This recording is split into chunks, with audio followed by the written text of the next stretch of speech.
specific. It did come to me. Mhm. I injured the tip of my finger where I had a splinter in it for at least a good 2 weeks, and then I finally Okay. was able to remove it. Just tiniest little thing.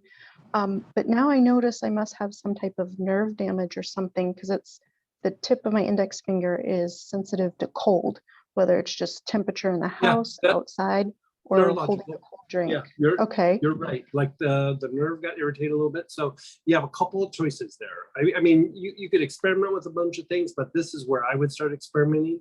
Is I would either use some form of regular sage or Spanish sage or sage trilobo or Dalmatian sage. The different clary sages probably won't do it, but just the standard sages.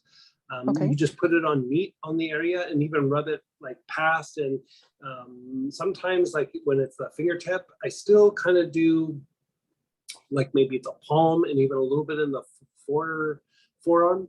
But like an area that really gets impacts the fingertips, even though you had a splinter there, right? Still like kind of treat in between the bones on the hand.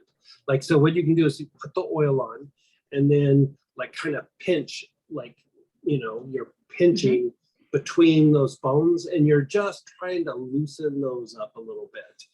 And it probably isn't being caused by anything there, but the more that you open that up, the more that the nerves function better, like further down, and here it's down the finger and into the fingertip. And so the sage should help to re-educate it a bit or calm down that sensory nerve, or chamomiles, like Roman chamomile, Cape chamomile, German chamomile, something like that. If you don't have that, also milfoil, like, which is a type of yarrow. So still kind of in that genre, but they're antispasmodic, they reduce inflammation, and they have a re-educating effect on the nerve. Sage is really good for that. But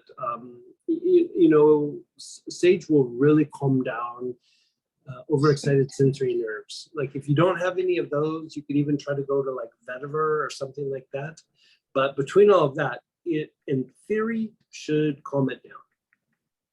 Awesome. Well, I have good old-fashioned sage. Oh, perfect. Great. Thank you very much. You're so welcome.